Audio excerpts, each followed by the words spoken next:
Hello, today's October 19th, 2025. In this issue, a review of the key events of the past week in the war between Ukraine and Russia, with an emphasis not just on chronology, but on analysis and forecasts. Where the conflict is headed. We will look at combat operations, infrastructure, the diplomatic front, and economic and strategic trends. No assessments, just confirmed facts and logic. Let's get started. Let's start with the front lines. Over the past 7 days, Russia has claimed control over several settlements. For example, it announced that it had captured about 5 grand kilometers of territory in 2025. Ukraine, however, denies the Russian side's major successes and emphasizes that the front lines remain largely stagnant. At the same time, the style of warfare is changing. Fewer large-scale urban assaults, more precise work, fortifications, local breakthroughs, reconnaissance drones.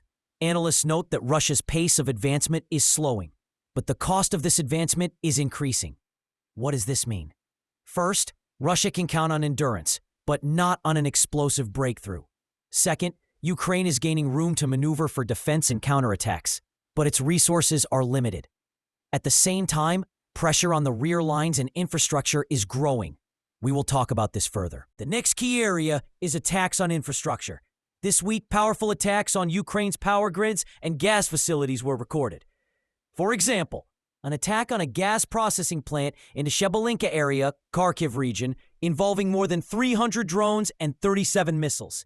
Ukraine also reports that Russia has used more than 3,100 drones, 92 missiles, and 1,360 glide bombs against the power grid in recent periods. What does this mean? Winter's approaching, and strikes on heating and power supplies are becoming strategic. Attacks on gas affect not only energy, but also logistics, heating, and industry. For Ukraine, recovery is becoming increasingly expensive and difficult. For Russia, such attacks are a means of influence, not a direct breakthrough. An interesting twist.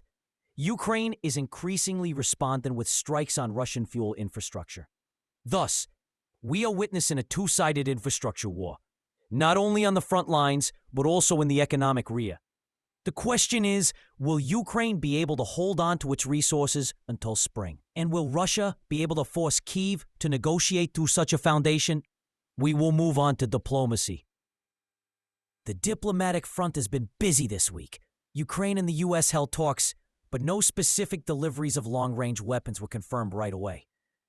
The Kremlin warned the West that the transfer of Tomahawks up to 2,500 kilometers to Ukraine would be perceived as direct intervention and could cause a serious escalation. What does this mean in terms of analysis? Armed with long-range weapons, Ukraine will change the calculations. It'll no longer be just about defense, but also about threatening deep into Russian territory.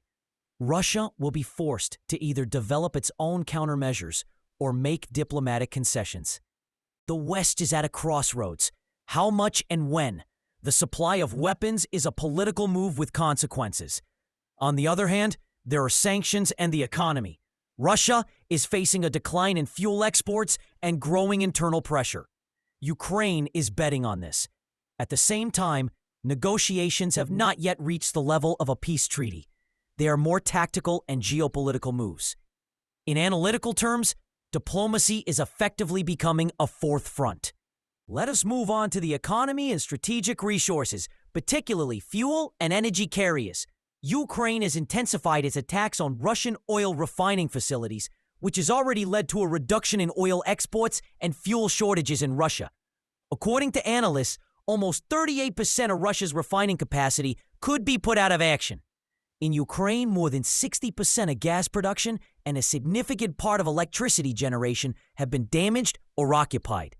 What does this mean strategically? For Russia, reduced revenues, internal pressure, possible disruptions to army supplies. For Ukraine, the survival line in winter, dependence on external aid, the risk of economic exhaustion.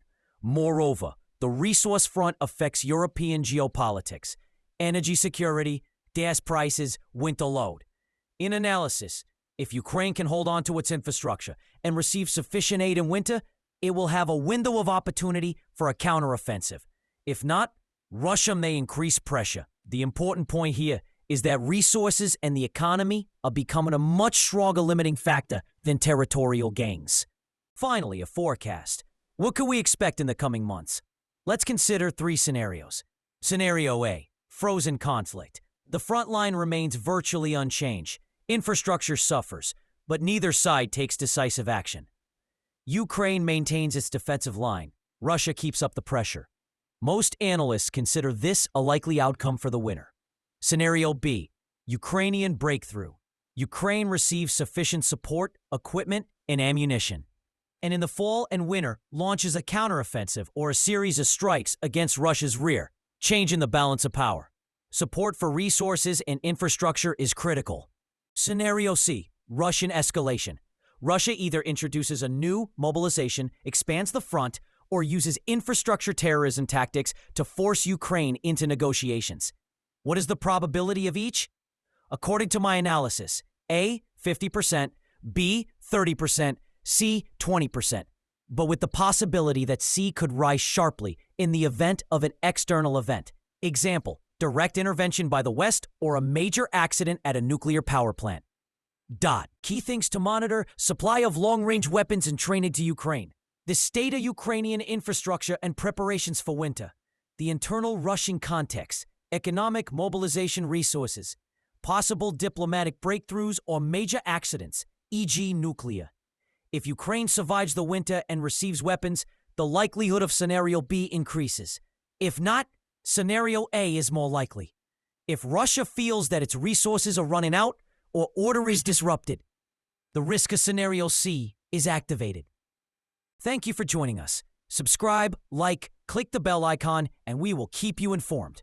There is still much uncertainty, but together we will analyze the facts and trends. See you in the next episode.